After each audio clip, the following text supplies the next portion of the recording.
I make this kind of simple but radical point in the book, which is we are all communication designers. This is a title and a role we all possess. We never put it on our business card, but you're a communication designer.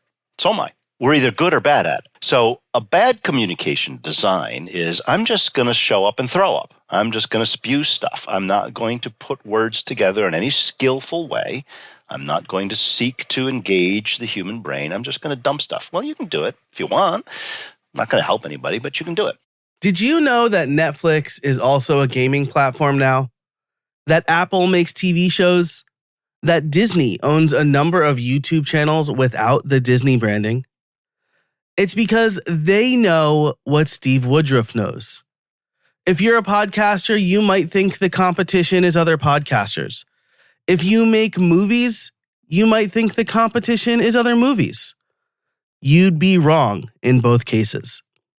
See, what Netflix, Apple, Disney, and Steve know is that the competition is everything.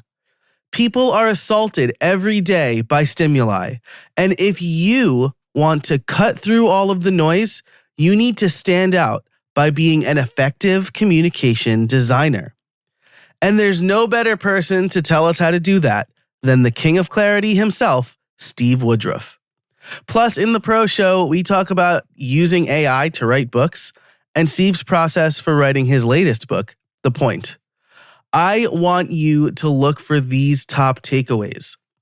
The average American spends 7 to 10 hours per day in front of a screen, and we see way more ads than you'd think. I want you to listen for the number. I have Steve repeat it. In other words, there's a lot of stuff competing for our attention. The second top takeaway is you want to be pigeonholed. People fight having a niche, but they need a niche to survive. In fact, instead of having an elevator pitch, which sounds stuffy and outdated, Steve prefers the term memory dart. What's one sentence you can say so people know exactly what you do? Steve gave me my own memory dart after the interview. And finally, if you're not communicating clearly to an outsider, you're not communicating clearly. You want to make sure your copy, your website, LinkedIn profile, Twitter, makes sense to people who don't know you well. This was a fantastic interview. There's a lot of stuff to take away from it. And like I said, in the Pro Show, we get deep on using AI and book writing in general. So if you want to get that and you want to get this episode ad-free, head on over to howibuilt.it/join and sign up today. But for now, let's get to the intro and then the interview. Hey, everybody, and welcome to How I Built It, the podcast that helps busy solopreneurs and creators grow their business without spending too much time on it. I'm your host, Joe Casabona, and each week I bring you interviews and case studies on how to build a better business through smarter processes, time management, and effective content creation. It's like getting free coaching calls from successful solopreneurs. By the end of each episode, you'll have 1 to 3 takeaways you can implement today to stop spending time in your business and more time on your business or with your friends, your family, reading, or however you choose to spend your free time. All right, I am here with Steve Woodruff. He is known as the King of Clarity, and he has a new book coming out in October 2023, which if you're listening to this as this comes out, that's this month. It's called The Point, and I'm really excited to talk to Steve about that. Steve, how are you today? Joe, I am doing great. I'm real excited to get this book out into the world. I totally understand that as someone who has written multiple books. The writing process can feel like a slog. Mm-hmm. And then it's very much like, okay, now we got to wait for everything else to be put together. So congratulations on the book launch and release. That's always super exciting. And this wasn't your first book, right? You've written a few before. This is my second book. The first one in 2018 was called Clarity Wins. And that was focused on creating a strong brand message and how to do effective networking and making referrals happen. This book, The Point, is kind of like the rest of the Clarity story because clear communications is really for everything. It's not just brand or marketing, it's everything. And I had been wrestling for years with trying to come up with a universal formula that anybody could apply for clear communications. And that's what this book contains. That's amazing. So this is like, what's the point, right? That's not like a summit, maybe, or maybe it works both ways. I actually do use the imagery of a summit. And I have four rules in the book. And one of them is, what's the point? What's the point? Get to the point, get the point across, get everybody on the same page. That's the sequence of events that anyone can use to design an effective communication. Because as you know, a lot of people struggle to get to the point. Yeah, I mean, I think anybody who's had to sit through a friend who's bad at telling stories understands that people struggle to get to the point. So we started off our conversation. I'd love to get into this first, right? Talking about noise, rising above the noise. I just said that and I thought of avoid the noid. What do you mean by the noise? Well, the noise is basically my label for the big competition that we all have. And the big competition is everything. All the news streams, the chirping phone, the calendar, screens everywhere, messages everywhere. Most people are seeing anywhere from 4,000 to 10,000 ads per day. We get 75 to 100 emails, sometimes 200 emails a day. A lot of us experience anywhere from 10 to 20 interruptions per hour. So there's this constant flow of stuff. And when people think about their competition, they often think about this company or this product or this person. That's not the competition. The competition is everything else that's dragging everybody's attention away. We all are competing with the noise. I love that, right? And this is why, for example, Netflix is into games, right? Like they got into gaming because they know that it's not just streaming movies or streaming TV shows that are their competition. It's everyone's attention. And Correct. If they can introduce games, maybe they can hold people's attention for longer. Yeah, Netflix is after eyeballs. Yeah. And they're after eyeballs over time, which means attention. That's the goal, is we've got to win attention. That's really interesting. I want you to repeat that stat about the number of ads because I'm worried I misheard you and I'm simultaneously worried that I didn't mishear you. Yeah, it's if you do a Google search on how many ads we see per day, ad impressions, audio, whatever, it ranges from 4,000 to 10,000 per day. And it's frightening, if you don't think about how we're surrounded by so much visual and auditory stimulation, that almost sounds crazy.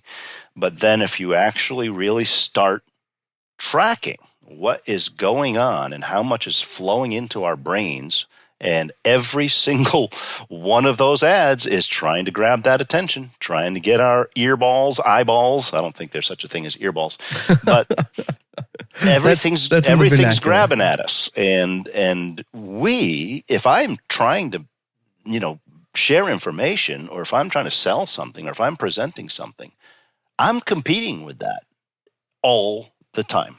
So I better be pretty darn interesting. Yeah, that's really interesting, right? And if you think about it, right? I mean, you, dear listener, I know I have, you probably went to a website today that had a banner ad and a bottom of the page ad and then a pop-up, and then as you're scrolling, another pop-up and ads in between. And then you have those really gross story-like ads at the bottom. Mm-hmm. So like right there, you've probably seen 10, 15 ads on a 1,000-word news story, maybe. Yep. You're going to hear 3 in this episode, right? So, unless you're a pro member, you can make that 9,996 for today if you head over to casabona.org/join. Of course, that was just an ad. So nice promo. I like that. You slid that in beautifully. Thank you very much. But but this makes perfect sense, right? And I posted on Threads, Meta's Threads, recently that my therapist told me it seems like I'm overstimulated. I have 3 small kids. I listen to a lot of podcasts. I am currently surrounded by, if we count my phone and my camera monitor, 6 screens. Yep. Well, you're on the high end of the scale, but the average American is spending anywhere from 7 to 10 hours a day in front of a screen of some sort, whether it's a computer or handheld TV. That's a big chunk of time, and that's a very compelling piece of competition. Screens are, they're pretty interesting. And so you're surrounded by all this stuff. We all are. And you go now to any situation, and what you're fighting against is everybody staring at their phone screen. So the screen is really our biggest competitor. Yeah, and it's our competitor. It's not always bad, right? My daughter uses her screen to watch Netflix and YouTube. She's 6, but she also uses it. She loves ABC Mouse, and so she's doing some learning activities. She loves her drawing app. She loves art, so she's doing some digital art. And we give her about a half hour or so at a time. And she probably switches between like 4 or 5 different things in that half hour. She watches a YouTube video, and then she starts watching, Despicable Me or whatever. Then she does some ABC Mouse. And it's just really interesting that already at this point in her life, she's already kind of cycling through these activities that feel so seamless to us. Yeah, it's going to be harder and harder to reach the kids growing up at this generation because they are so used to the quick dopamine hit of whatever's coming on the screen and the short attention span thereby, that this challenge of gaining attention and having people listen to us or engage with us is just going to get worse. It can't get any better. It's got to get worse because we have, an exponential amount of more stuff flooding into our brains every single day. Yeah. And I mean, as we record this, we're a few months away from presumably the release of Apple's Vision Pro, which is a fully immersive giant screen that allows you to see and replicate other screens. So that it's just very interesting, the path we're going on. And, I think all of us, as a parent, I tend to look at it through the lens of parenting. We made a rule that, like, if my kids ever had a temper tantrum about not having enough screen time, then they would lose those privileges. Like, we do not want them to be addicted to screens. And so, my parents live 3 hours away from us. In the car, they usually have a little bit too much screen time because Daddy likes quiet when he drives. And the day after, we don't let them have screen time until noon. So that's a really important boundary. I hope more parents are doing that because I think that as a millennial, an elder millennial, like, we kind of grew up at the dawn of portable screens. And now I think people are kind of getting savvy to it. That's my hope, right? That's my hope, at least. Well, a lot of this comes down to, and I go into some practical detail in the book about how the human brain works, because the key to breaking through this is, how do you secure attention and engagement with the human brain? So we have one competitor, that's the noise. But we all also have one primary customer, and that's the human brain. And the human brain works in a certain way. It has an operating system, and it wants what it wants the way it wants it. Now, you thought the numbers I was talking about earlier were frightening. Here's a really frightening number for you. Your brain and mine, and every one of our listeners, our brains are processing 11 million bits of information per second. from all 5 senses. That's what's flooding into our brains. 11 million bits. We're not even conscious of it. It just happens, Right. and there's a magic in there called the reticular activating system that's filtering it. But focus, if you and I are talking face to face and we're focusing on one another as we are now, that's a 60-bit information flow. We can focus only on 60 bits. You know what happens when you have 3 people talking at you at the same time, right? It's absolutely confounding. You cannot process that. Well, that's only 180 bits. But what we have to do to communicate is we've got to win the 60-bit battle. And we're up against 11 million bits. How in the world do we win that? Because the reticular activating system, the RAS in the brain, is what is the master filter.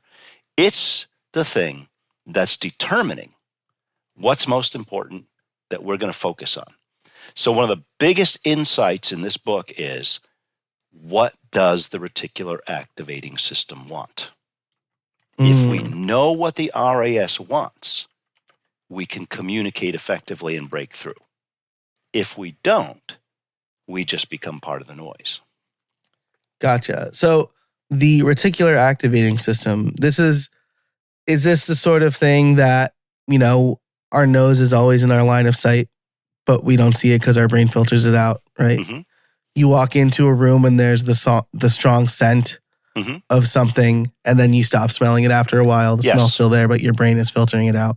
Yeah, the RAS it's basically a kind of a simple version of it. It's a pattern matching system.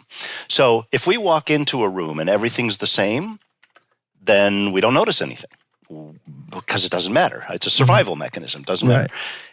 If I walk into a room and there's a guy standing there with a gun pointed at me, I'm going to have a different focus all of a sudden because he doesn't belong there. Right. And that gun, it has some pretty intense meaning to it. Yeah. So the thing with the reticular activating system is it's looking for relevance. That's the word. The RAS wants what is immediately relevant, which means if I'm going to communicate with you, I've got to start with something that spurs your interest, engages your attention, and is important to you.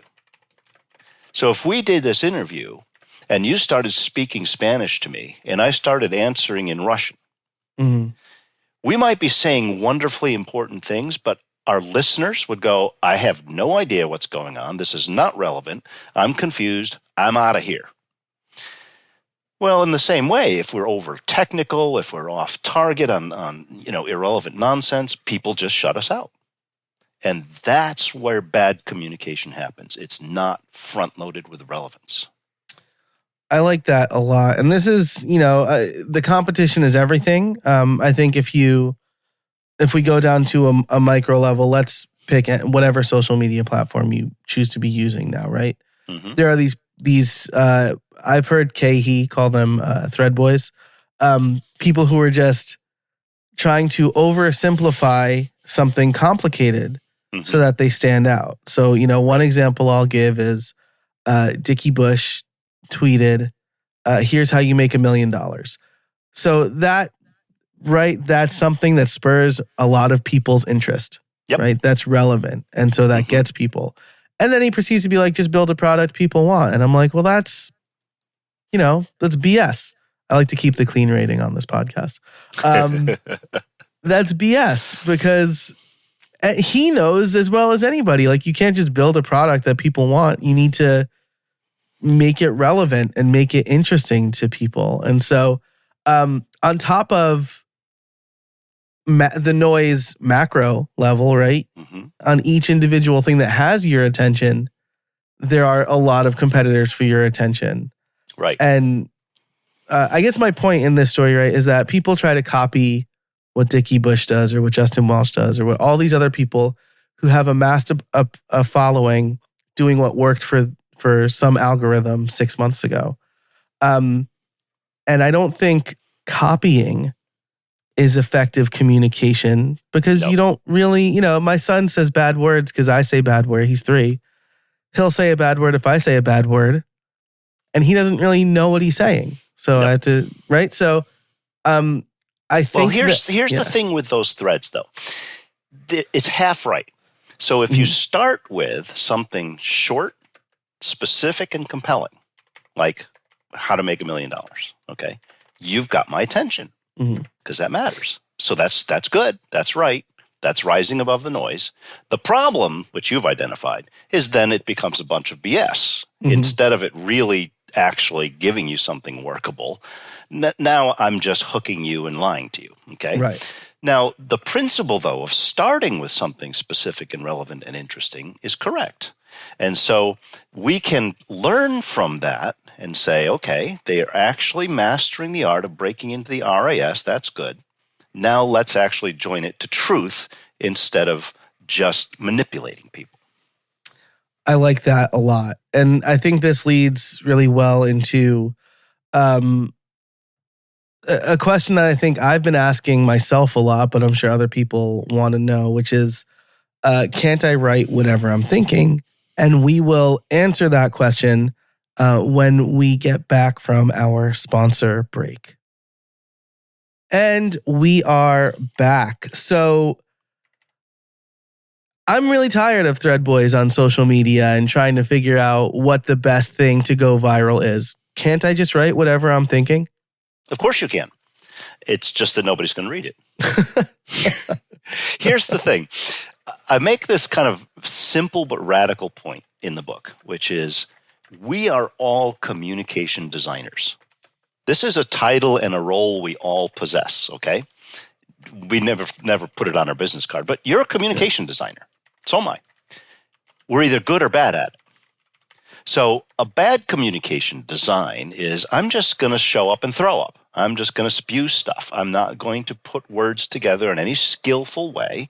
I'm not going to seek to engage the human brain. I'm just going to dump stuff. Well, you can do it if you want. I'm not going to help anybody, but you can do it.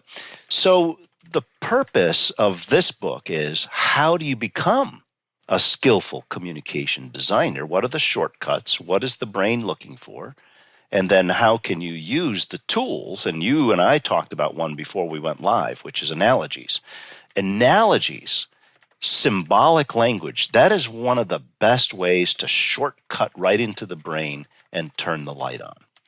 So if somebody says, hey, that Joe, he's the Mercedes of podcast interviewers, okay?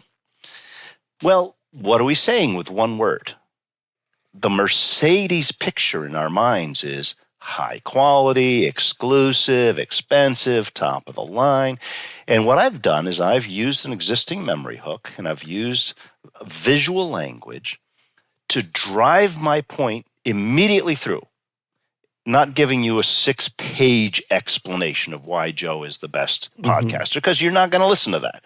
Or not just blabbing my way free form and just spewing out words. No, you got to design it skillfully so that it gets right through and turns that light on.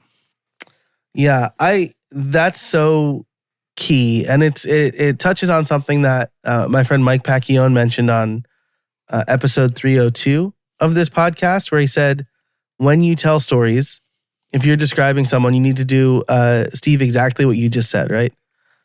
One line that communicates to the people something about who you're talking about, right? So my dad would always tell people, Joe would argue with Jesus Christ if he came off the cross, right? That and what that tells people is I'm very argumentative. I would say opinionated.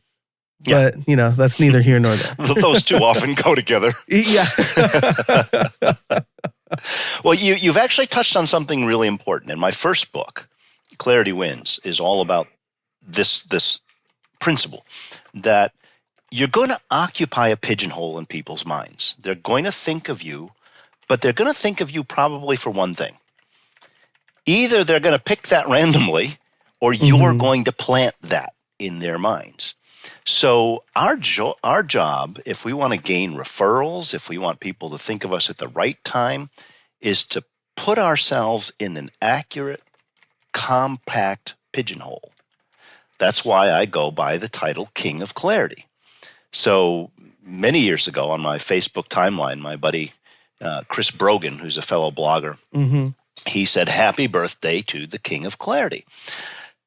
And I thought, ooh, that's really good. I mean, that's branding, man. And it was, I struggled with it for a while because it sounds pretentious and it sounds, like, but the fact is, if I'm going to be remembered for something, I want somebody to think Steve Woodruff, King of Clarity.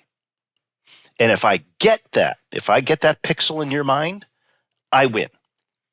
All the other stuff that could flood your mind, I'm only going to get a little tiny space. So I want it to be powerful and what I call in the book Clarity Wins a memory dart.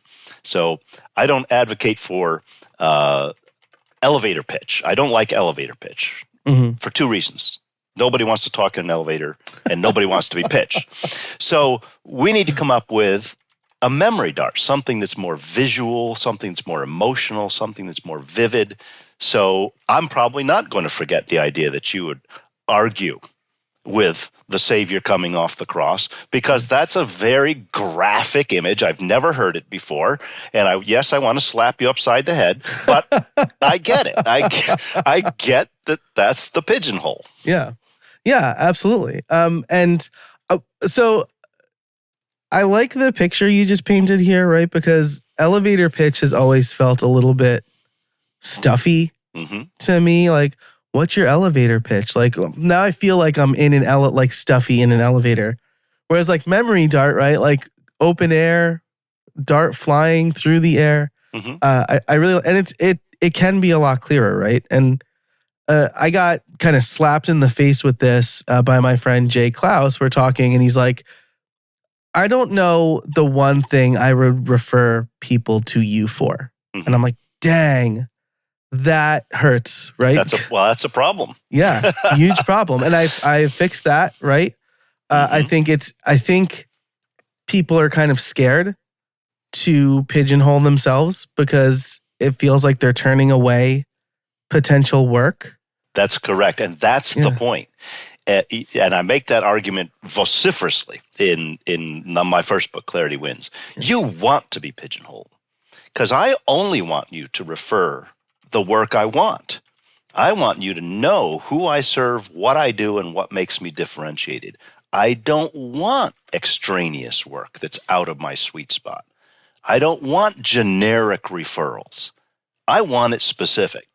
And so, but that's the bridge. You've identified the bridge that a lot of people have to cross when you come down to branding is you've got to be willing to say yes to something narrow and no to something broad. And that's a hard bridge to cross until you've actually figured out the narrow piece and you've said, oh, that's the work I really want. Yeah, okay, I can say no to all the other things. I don't need to be a jack of all trades. Yeah, I like that. Imagine, trying to steer a speedboat versus trying to steer whatever the latest Carnival cruise ship is, right? Like, yep. You can be a lot more nimble in that speedboat. I like that. So we've touched on a little bit of your framework already on how to be an effective communication designer. Analogies, I love them a lot. I use them a lot.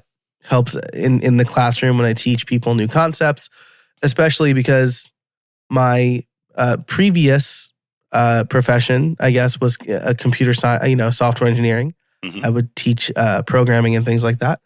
And so tell me a little bit more about instead of writing whatever I'm thinking, what is it I need to do? How do I structure my communication? So if you think about it this way, and I'm going to use an analogy because you like analogies. Nice. My job and your job is not to give everybody another haystack. It's to give them the needle.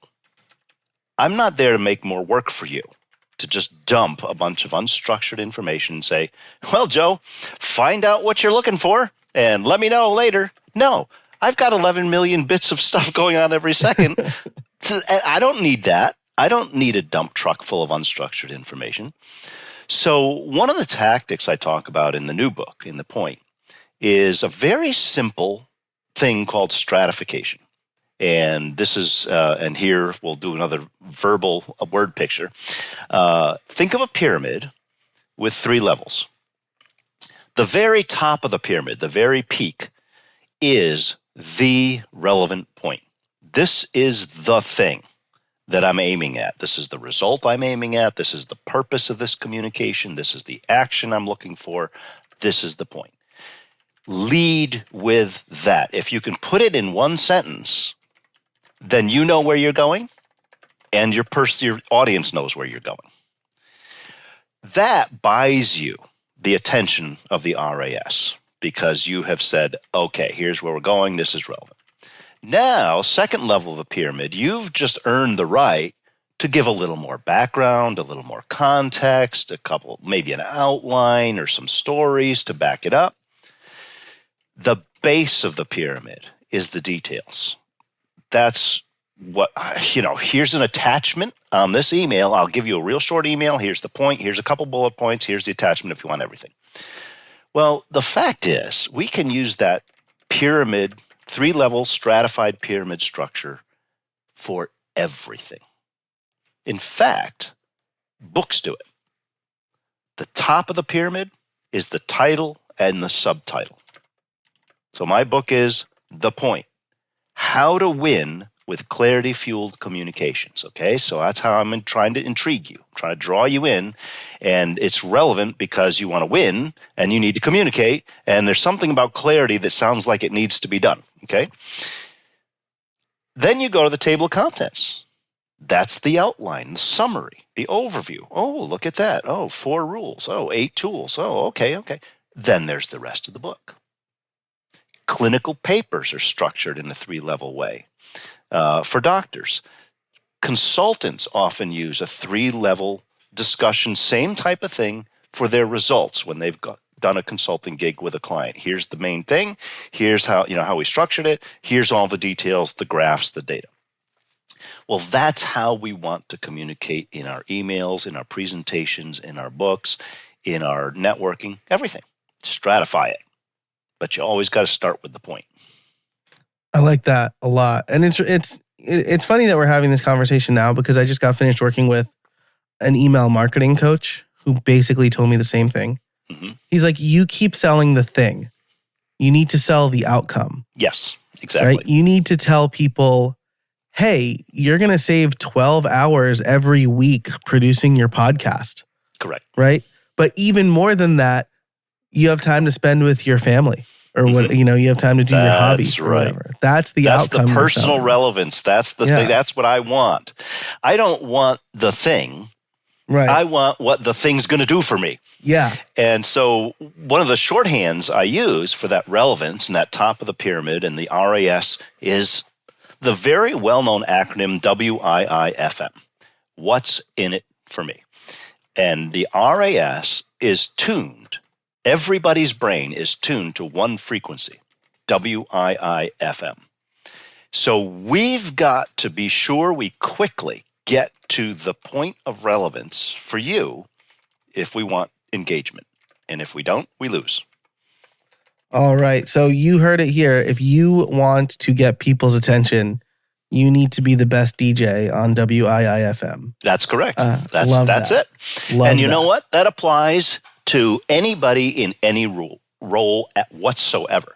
WIIFM is often used for salespeople. Okay, you've got to get to the benefit but in fact, it's not just for salespeople. Teachers, preachers, secretaries, podcasters, anyone doing anything, even parents. You've got to explain to your children why it matters, get to the point, and then go deeper. So that's why I wrote the book to be a sort of a universal formula, because this is a universal problem. We have noise, which is universal, a customer, the brain, which is universal, and an operating system, which says, tell me what's in it for me. Let's do that. This is great because, I mean, as you're talking, I'm thinking like I've been told by like toddler experts, right? The same thing. Like you need to tell kids Because I said so is not effective communication for children, right? No, it's They not. want to know. They want to know why. They want to know what's happening next. If you just provide them that little bit of information, they'll likely be more cooperative. And they don't regulate emotions well, neither do adults most of the time. But if you just give them this information, what's in it for them, the peak, if you give that to them, then they're more likely to cooperate. Learning to speak simply, and I brought up 5 boys, so I had to learn how to simplify quite a bit. I'm the oldest of 4. Yeah. I have 3, and I think I'm tapped out. Well, I was one of 4 boys. My dad was one of 3 boys. I had 5 boys. Oh, my gosh. So, you learn with kids. You learn how to simplify. You learn how to speak vividly. You learn word picture. It's actually some of the best training there is, because the fact is, when you go into the professional world, our tendency is to just elevate way up on the technical side and on the jargon side. Mm-hmm. And what happens is we then stop communicating. We're fogging everything up. And we've got to break through that fog by being simple and clear and specific. Yeah. Yeah. The ironic part is, right, you try to elevate to sound smart, but you're really, like you said, you're turning people off. Once people stop understanding what you're saying, they're gone. You've lost them. My best case study for that, I have one absolutely lovely case study. I've referred to it in both of my books, and I'll refer to it right now with your audience. It's a website called bluespoonconsulting.com. Now, this is somebody that's actually serious. This is not a spoof. I wish I had written this website. I really do, because it's the most jargon-loaded bunch of fog ever. Here's a sample of how this thing is explained. Atomizing customer segments, an unrelenting flood of product promotion and fragmented service options, infinite media channels, hyper-commoditization, new government regulations, and the exponential rate of growth of technological change have made market strategy more complex to define, more costly to implement, and less effective for all industries. The traditional calculus is obsolete. That comfortable mental furniture used as the centerpiece of brand management, the principles of branding, awareness, positioning, message, share of voice, and customer loyalty, is now coming apart at the seams, unable to accommodate the seismic instability in your strategic landscape. Huh? What are we talking about? No idea what they do. The whole site is full of this. It's wonderful. The best jargon ever. And I see this all the time. A lot of my the companies I've dealt with, a lot of my clients are pharma and biotech and medical device companies, healthcare companies. And you've dealt with technology people and software people. So everybody has their tribal lingo, their language, their jargon. And what happens is we start speaking in this kind of I won't say that word because you want to keep the family friendly. But we start using words that are fog words instead of clear words, that are generic instead of specific, that have 15 meanings. And the vagueness is what kills it, because the RAS is saying, what's in it for me? And if you come into me with a bunch of vague fog, bye. Yeah. Yeah, I love that. I saw something recently. This was a huge problem in the software space, especially in the WordPress space where I hung out mostly, where marketing pages would list what language the software was written in before they told you what it did. Yes, exactly. I'm gone. Like, who cares?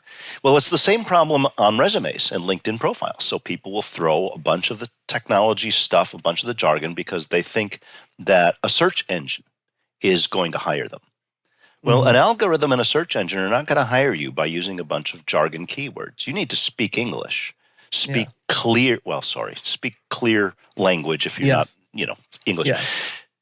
Yeah, there's a place for the technology stuff and the jargon stuff, but people are skimming LinkedIn profiles, skimming resumes, skimming emails. And if we're not in a compressed way getting right to the point, we lose the opportunity. Yeah. And the thing about algorithms and search engines too, if you write for them, they change so often, right? if you're trying to get hired by them, you'll get fired as quickly as Billy Martin got fired by George Steinbrenner. You know, Yeah. Happens as so quickly frequently. and as often. Yes, exactly. Well, this is great. Before we get into the action items, right? How solopreneurs can apply your framework to kind of to clearly communicate.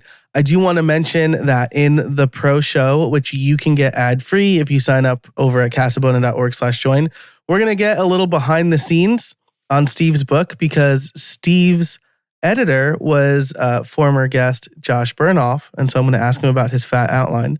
And we're also going to talk about using AI to write books because I've heard it. He's heard it. We both think it's malarkey, I'll say. But you can get our deeper thoughts over at casabona.org/join. All right. So, Steve, this has been a great conversation. I think we have a lot of really good takeaways here, including what's in it for me is the main question you need to ask. If I am setting out, let's say I've realized that my homepage, my landing page, my website is full of jargon like Blue Spoon Consulting. What do I need to do to fix that? Most of the time, you actually need an outside person that it does not have a dog in this fight, and also that's not immersed in your world, because you want somebody to come at your website, come at your marketing materials fresh, and someone that basically is like a sixth grader or your mother-in-law or something like that. Not literally, but Right. if you're not communicating clearly to an outsider, you're not communicating clearly. And branding people, good branding people, will be able to look at this stuff and say, well, I know what you're trying to say here, but you're really not, that doesn't land at all with a regular person, or you're getting too deep here, too technical here, that doesn't make any sense. Here's a better way to say it. It's one of the favorite things I do.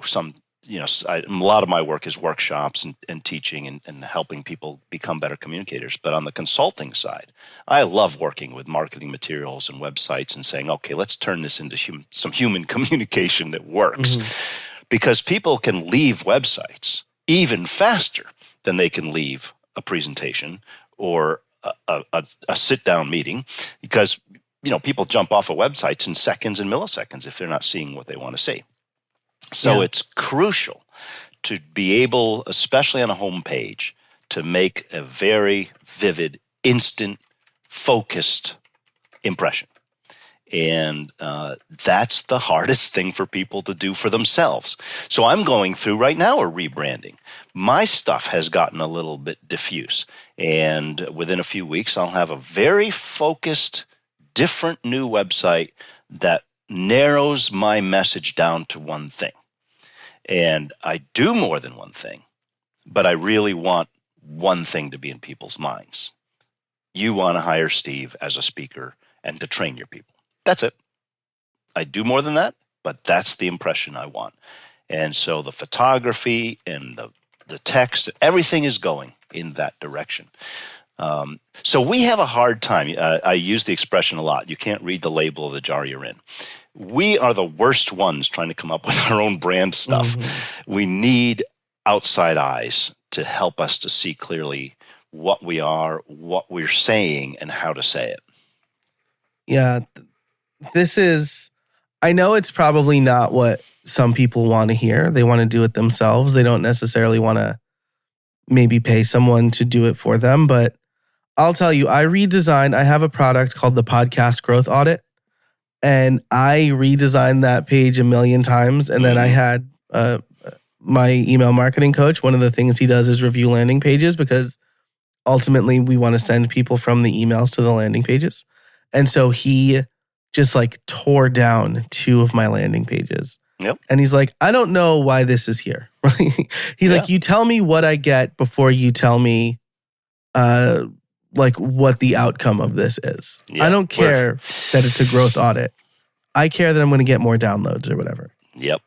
Now, we're too immersed in it. We're too close to our own work. And so I've written 2 books on clarity, and I went to an outside firm to redo my website because I know I'd 'Cause we hash know it up. why. Yeah. I get myself confused and tied up in knots, and sure enough, we sat down, and they were kind of, it hurts to have your arm cut off a little bit, or for someone to slice and dice your baby, but I needed somebody to strip the thing down and say, look, this is really the point. And I'm the guy that's writing the book about getting to the point. But I wasn't getting to the point. And I needed someone else to say, this is actually how you want to do it. Oh, yeah, shoot, you're right. Of course it is. Yeah. Yeah. Two stories of mine that like really reinforce that is I went on Pat Flynn's podcast, like he Ask Pat 2.0, like he had the coaching sort of thing. And I told him that I was struggling with growing my own audience. And he said, well, you need to go on other people's podcasts. And I felt like a total idiot because this is what I would tell my clients. Yep. Yeah. And exactly. I was like, wow, I can't believe that was such an obvious oversight. Yep. It happens all the time. Yeah. And then similarly, when I was teaching in the classroom, I was teaching my students about WordPress. And I was like, everybody should have their own website, personal branding, go to WordPress.com. And I was explaining to them the difference between two things inside WordPress, pages and posts. Mm-hmm. Yep. And what I could have said was posts are articles. Yep. Pages have standard and static information on them. Yep. But I was like, well, posts are in reverse chronological order. And one of my students raised her hand. I will never forget her face and the way she said this. It changed the way I teach. Yep. She said, I have no idea what you just said. Yep. And I was like, I've been teaching WordPress for 10 years at that point. Yeah, I know. And you just get caught. I got caught recently in a workshop with a pharmaceutical company that I was working with. And it's really embarrassing for me because I'm the king of clarity. Mm-hmm. And so I'm standing up and I say, look, when I first got into this industry, it has, like every other industry, it has a bunch of acronyms. And so I was sitting in this client meeting with my coworkers and somebody said something about a POA meeting. And I was new to the industry. I didn't know what a POA meeting was. And they just keep talking about these POA meetings, and I'm sitting there confused, really confused. And I thought, man, can you just define the terms? Well, they assumed, it's called the curse of knowledge. You assume that people know everything you know. And so you just start throwing stuff out without defining, without illustrating. So later on, I found out, okay, POA means plan of action meeting. It's like a sales meeting or quarterly meeting, plan of action, POA. Okay, fine. But while I was talking about it in this thing, I didn't explain it. I just threw it out there because, of course, everybody in that room knew what a POA was. Sure. And some lady raised her hand and says, what's a POA meeting? And I thought, oh, jeez. The very point I was trying to make, and I was assuming too much. And that's when you say, exactly. Yeah. Yeah, I would always say computer scientists, like programmers, have this problem the worst because they simultaneously think they are smarter than everybody and everybody should already know what they know. Yeah. And I'm like, you can't have it both ways. Like same with engineers. Engineers are the same way. Yeah, any engineer. Exactly. Yeah, exactly. Amazing. So I want to boil this final segment down to something that you said earlier before we got into some really good stories. Which is you said that your website should say you want to hire Steve 2. And then you said like maybe one thing with a comma. If I would love this, I want you to confirm this for me. I would love this to be the takeaway from this segment, right? When a solopreneur is trying to figure out what their clarity, the point of everything they do, mm-hmm. should they be able to finish the sentence, you want to hire me to do, and then this, right? Not this and that and that. Okay, so here's the way I've done this with many people, because I work with a lot of consultants and a lot of solos, and I do it myself. So I say, look, you might be doing 3 things, okay? You've got to have a lead horse. You've got to have the one thing that's the most important, most impactful, the most profitable, whatever it is, you've got to have a lead horse. You can have in your back pocket one or two other things, but nobody can remember you for four things. Mm-hmm. Give them one thing. Pigeonhole. Later, once you've really kind of been able to talk and you've got it embedded in their mind, then you can go, oh, and by the way, I know you've hired me to speak, because that's what I'm going to lead with. I know you've hired me to speak and train and whatever. But if you need consulting on, branding or whatever, yeah, I do that too. But as soon as you elevate two or three things up, you've become a commodity. You've become forgettable. You're no longer occupying a unique pigeonhole. And that is the huge temptation for solopreneurs and small businesses, is to try to say too many things, and now you're no longer memorable. Yeah, I love that. I think we should leave it at that. Steve, this has been such a great conversation. If people want to know more, where can they find you? So I do a lot of my work as far as writing and updating on LinkedIn. So if you look for Steve Woodruff, King of Clarity, you'll find the little nickname there on LinkedIn. That's where I do a lot of my posting. That's where I have a weekly newsletter. That's where I share a lot of information. And I believe very much in networking and in referrals. And so I do a lot with LinkedIn. I do have an email newsletter. I do have a Facebook page, King of Clarity. I show up on Twitter periodically. But LinkedIn, and then my main website, the one that's being redone as we speak, is stevewoodruff.com. And that is the one that will feature my very focused message, once it's launched at the end of September here. And that's the other place where people can find me. Awesome. And I will link to all of that and everything we talked about over at howibuilt.it/334 for episode 334. That's howibuilt.it/334. You can find all of Steve's resources, a link to his book, or the pre-order page, whichever is out first when I make this page. And then you can also become a member over there to hear the rest of our conversation about kind of behind the scenes on how Steve wrote his book and how we really feel about using AI to write books. Steve, thanks so much for joining us today. I really appreciate it. Joe, it was a real pleasure, and I appreciate you putting me in front of your audience to talk about some pretty important stuff. My pleasure. I think we can all benefit from it. And thank you, dear listener, for tuning in and staying with us all this time. I really appreciate you. Thanks to our sponsors. And until next time, get out there and build something.